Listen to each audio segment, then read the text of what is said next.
இவ்வளவு வேலையும் பார்த்திருக்காருன்ற மட்டும் தெரிஞ்சு. அப்ப 3வது கோமாளி. இந்த 3 கோமாளியும் பார்த்ததுனால எங்களுக்கு நல்லா தெரிஞ்சிருச்சு அண்ணன் விஜய் 4வது கோமாளி. நான் பார்த்த 4வது கோமாளி அண்ணன் விஜய் என்ன செய்ய போறான்றது நம்மளுக்கு எல்லாருக்குமே தெரிஞ்சிருச்சு. அண்ணன் நீங்க ஒண்ணு மட்டும் தெரிஞ்சுக்கங்க, ஐயா விஜயகாந்த பேசினேன், அண்ணன் விஜயகாந்த திட்டுனே மாற்றுக்கிறது இல்ல. ஆனால் ஐயா விஜயகாந்தின் ரசிகர்கள் உண்மையிலே நல்லவன்.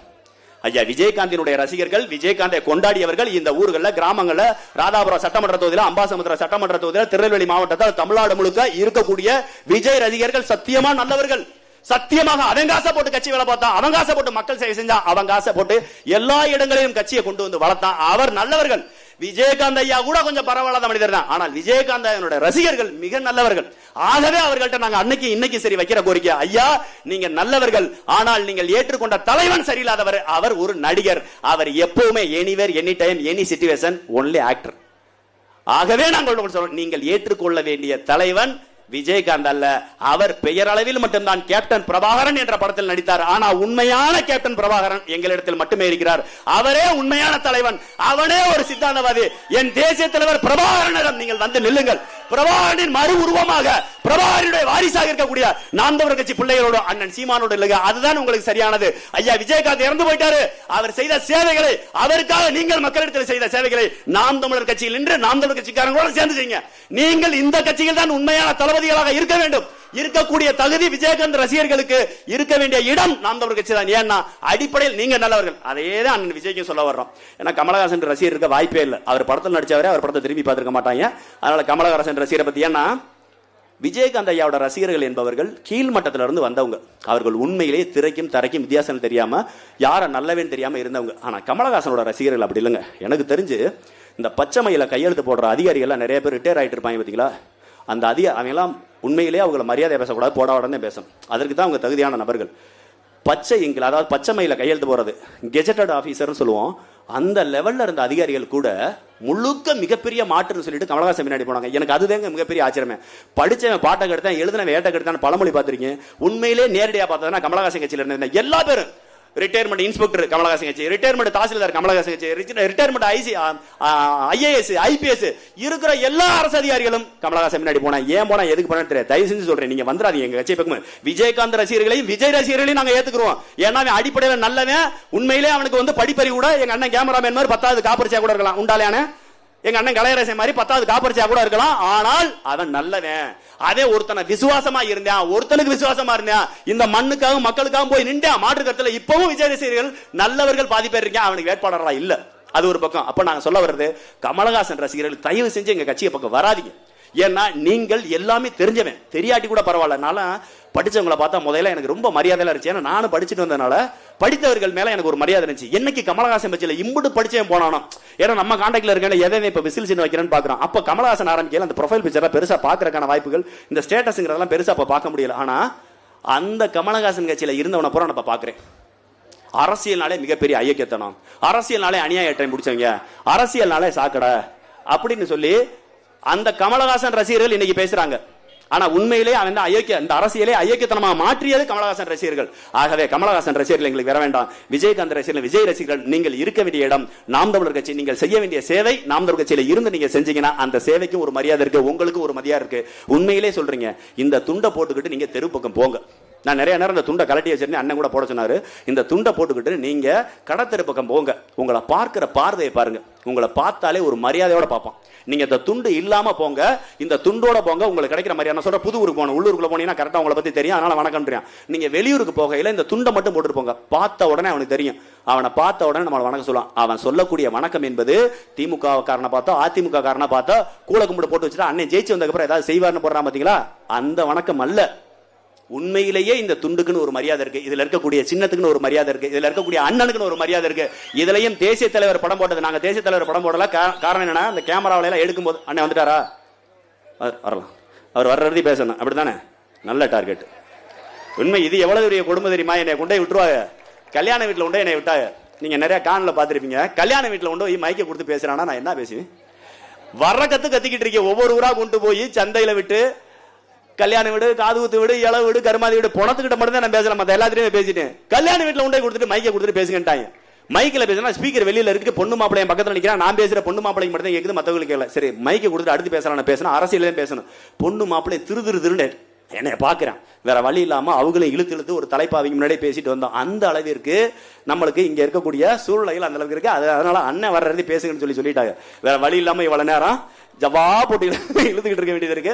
ஆகவே நான் உங்கள்கிட்ட சொல்றது, அண்ணன் விஜயனுடைய கட்சிக்காரங்க நீங்க ஒண்ணு தெரிஞ்சுக்குங்க, அண்ணன் விஜய்க்கு எதுவுமே தெரியாது. இது ஒரு வகையான அஜெண்டா. இந்த தேர்தலிலே திமுக ஜெயிப்பதற்காக அண்ணன் விஜய் இறக்கப்பட்டிருக்கிறார். 2026 முடிஞ்சதுக்கு அப்புறம் அவருக்கும் எங்க போவேன்னு தெரியாது, அந்த கட்சியில இருக்கவங்களுக்கு எங்க போவேன்னு தெரியாது. கொஞ்சம் சிந்திச்சுக்கங்க. நாங்க இந்த கட்சியில 15 வருஷமா நிக்கிறோம்.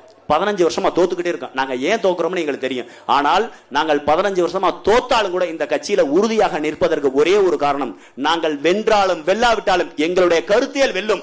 எங்களுடைய கருத்தியலை கடத்திக்கிட்டே இருக்கிறோம்.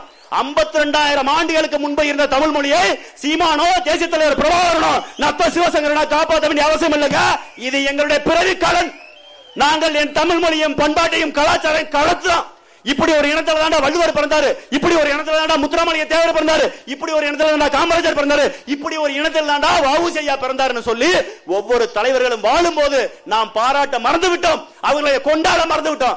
ஆகவே நாம வேற வழி இல்ல, இந்த கட்சியின் மூலமாக இந்த தமிழ் மொழியும் தமிழ் பண்பாட்டையும் கலாச்சாரத்தையும் நாம சாக விடாம அடுத்த தலைமுறை கடத்துறோம். நீ ஓட்டு போட்டு ஜெயிச்சு நான் ஒண்ணுக்கு நான் எம்எல்ஏ மகனா அமைச்சர் மகனா, நீ ஜெயிக்க வச்ச உடனே நான் ஜெயிச்சு போய் எம்எல்ஏ ஆகி அமைச்சராகி பொண்டாட்டிக்கு வப்பாட்டிக்கு, இது வேற நம்ம பொண்டாட்டின்னு யதார்த்தமா வப்பாட்டி வந்துருச்சு. ஒரு எதுகை முனையில சொல்லிட்டு இசகி சுப்பி ஐயா வர்றாரு ஸ்க்ரூட்னிக்கு, வேட்புமனு பரிசீலனைக்கு வரும்போது தோல்ல கையை போட்டு தம்பி எனக்கு வப்பாட்டியே இல்லைனாரு.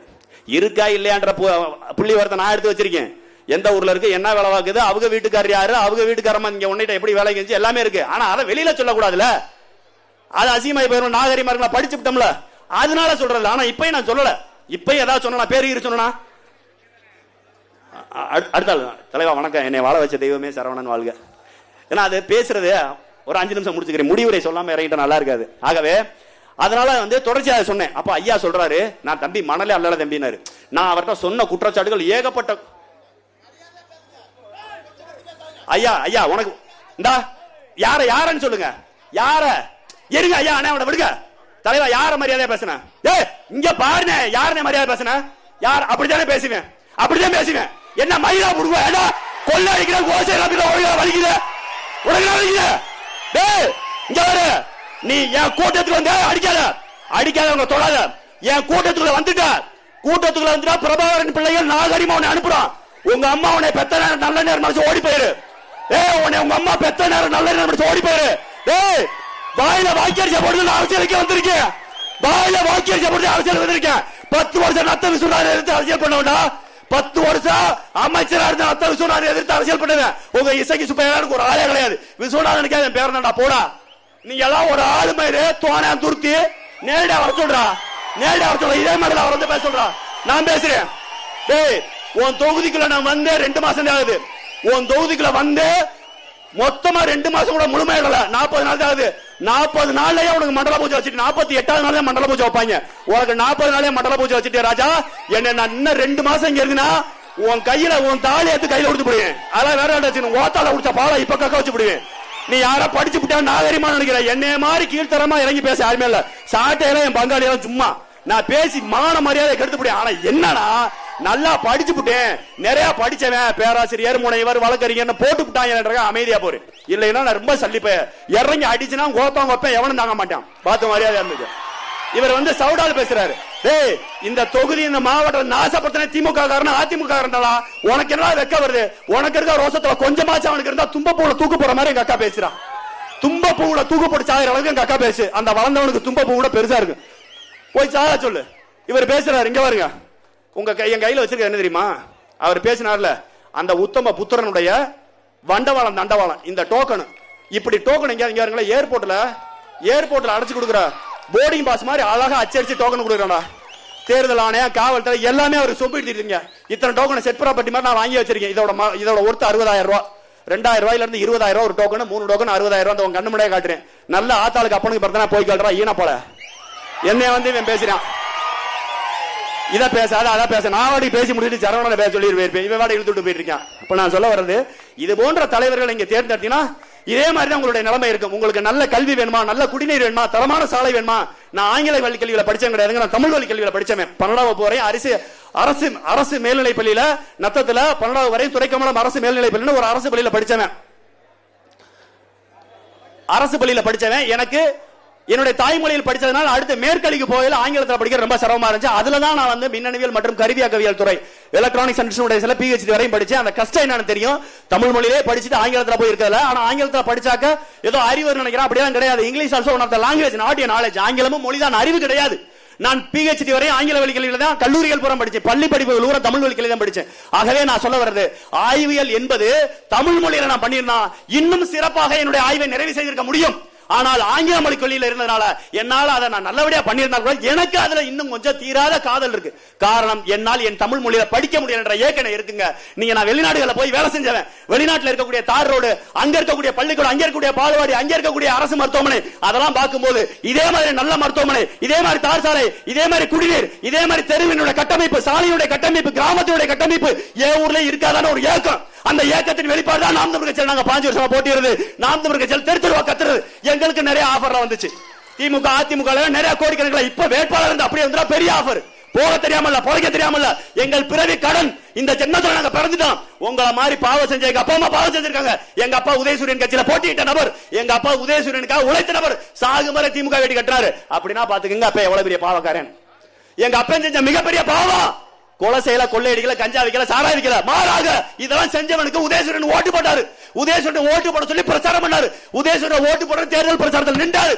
ஆகவே அது பாவம். எங்க அப்பன் சேர்த்து சொத்துல எனக்கு பங்கு இருக்குன்னா எங்க அப்பன் செஞ்ச பாவத்துல எனக்கு பங்கு இருக்கு. அந்த பாவத்தை தீர்ப்பதற்காக நாம் தமிழர் கட்சி கத்துறேன். இதுல நீங்க முடிவு பண்ணிக்கங்க. எத்தனை பேருடைய தாயும் தந்தையும் திமுக அதிமுக பிஜேபி காங்கிரஸ்ல இருந்தாங்கன்னு இதுல இருக்க முடிவு பண்ணிக்க. அவர்கள் எல்லாருமே பாவம் செஞ்சவன். எல்லா பேரும் பாவம் செஞ்சவன். ஒவ்வொரு ஆண்டும் நியூ இயர் அப்ப ஏதாவது ஒரு தேவாலயத்துக்கு போலான்னு போவேன். நான் ஆர்சி பள்ளியில படிச்சவன். அப்படி ஒரு தடவை கோயம்புத்தூர்ல ஒரு தேவாலயத்துக்கு போகையில திடீர்னு உள்ள போகையிலே பாதியிலே வாங்கினாங்க. எனக்கு நான் சும்மாவே நக்கல் ஏட்டி ஏதாவது கேள்வி வைப்பேன், கொஞ்சமா சாட்டை அளவுக்கு இல்லாட்டியும்.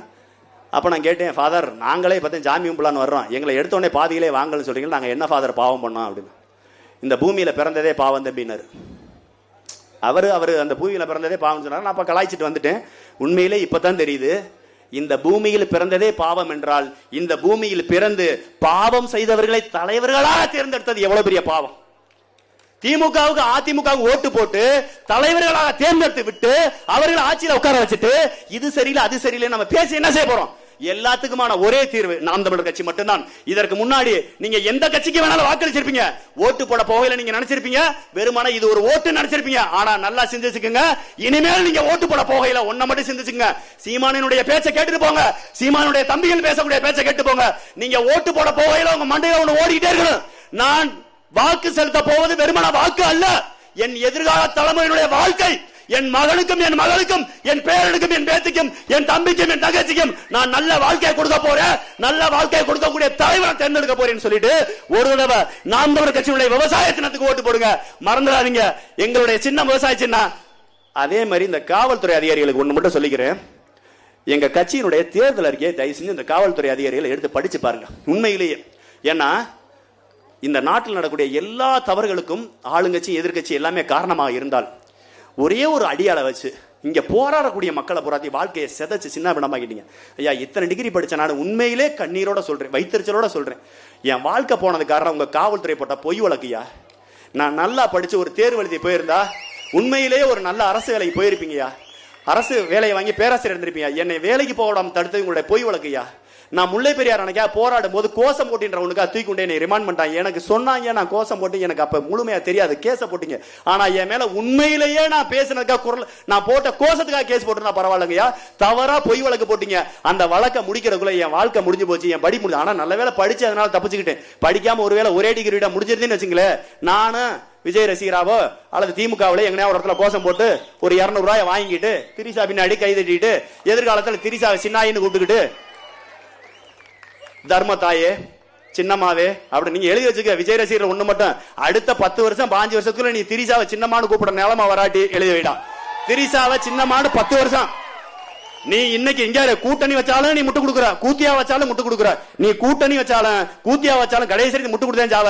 10 வருஷம் கழிச்சு 5 வருஷம் கழிச்சு கண்டிப்பா நீ திரிசாவை சின்னையின்னு கூப்பிடக்கூடிய நிலைமை, சின்னமானு கூப்பிடக்கூடிய நிலைமை, தியாக தலைவின்னு கூப்பிடக்கூடிய நிலைமை உருவாகும்.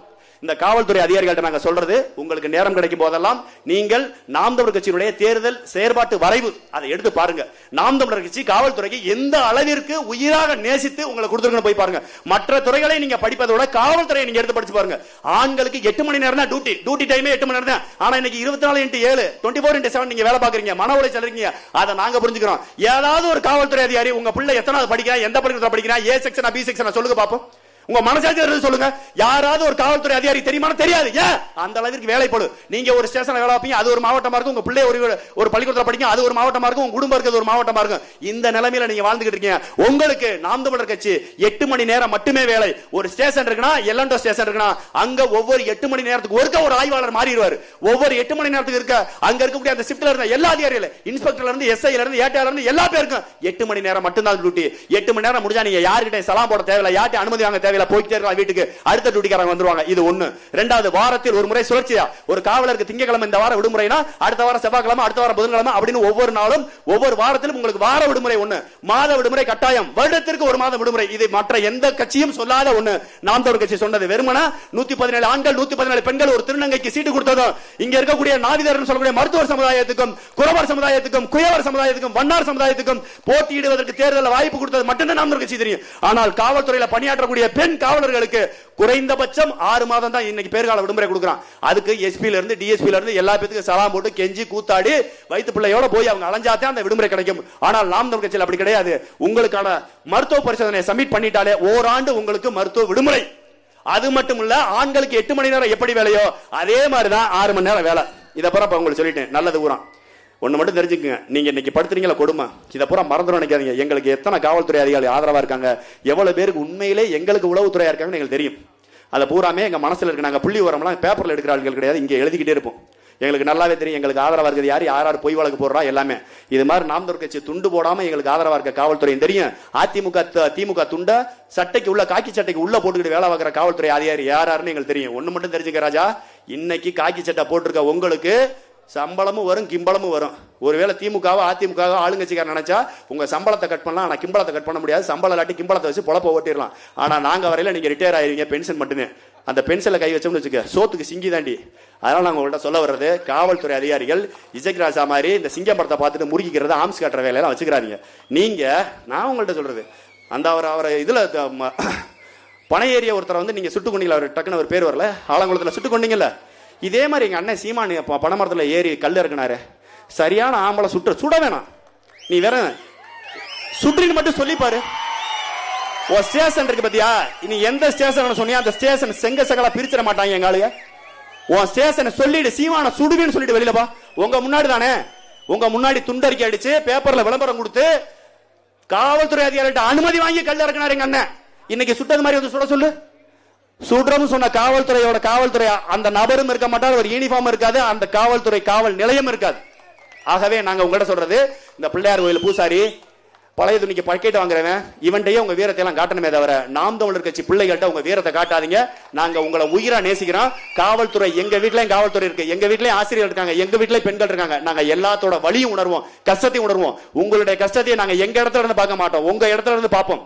உங்க இடத்துல இருந்து நாங்க காவல்துறையோட கஷ்டம் என்ன, தாசில்தாரோட கஷ்டம் என்ன, ஆர்டிஓ டிஆர்ஓ எல்லாருடைய கஷ்டம் என்ன, விஓஓ எல்லாருடைய கஷ்டம் என்னன்றத நாங்கள் உங்கள் இடத்தில் இருந்து பார்க்கக்கூடிய பிள்ளைகள்.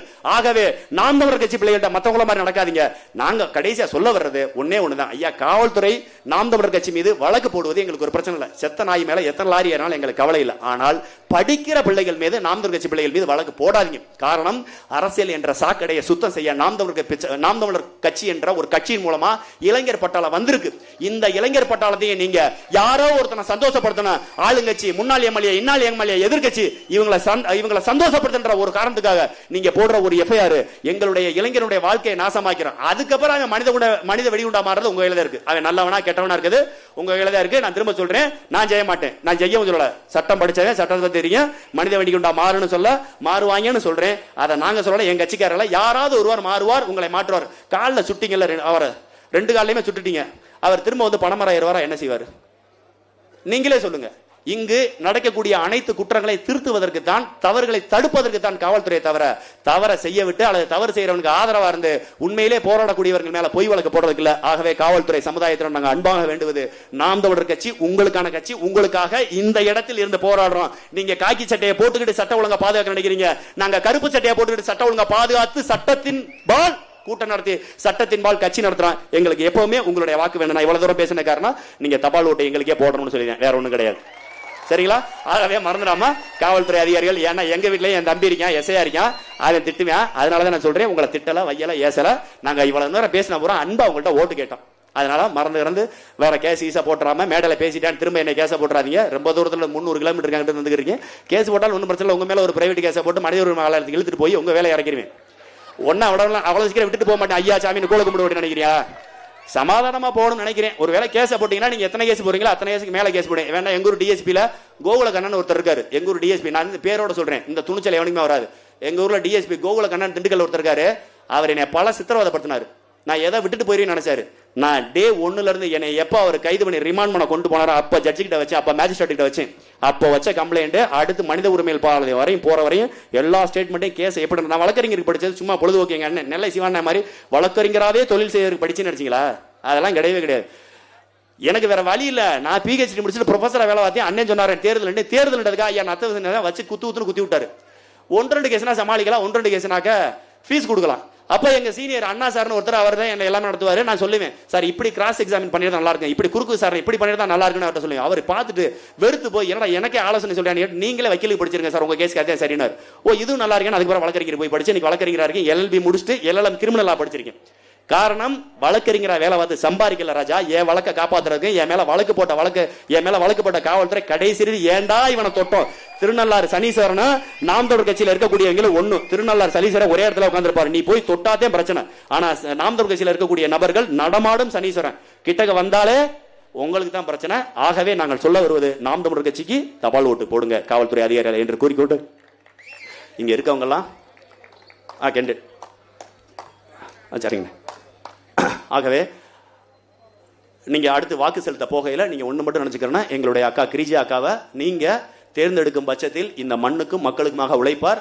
நீங்க ஒண்ணு மட்டும் தெரிஞ்சுக்க, மற்ற தலைவர்கள் எல்லாம் வாக்குக்கானவர்கள், நாங்கள் உங்கள் வாழ்க்கைக்கானவர்கள். ஆகவே நாம் தமிழர் கட்சிக்கு இந்த ராதாபுரம் சட்டமன்ற தொகுதியில வாக்கு செலுத்தும் போது அக்கா கிரிஜாவுக்கு நாம் தமிழர் கட்சியினுடைய விவசாய சின்னத்துல வாக்களிங்க.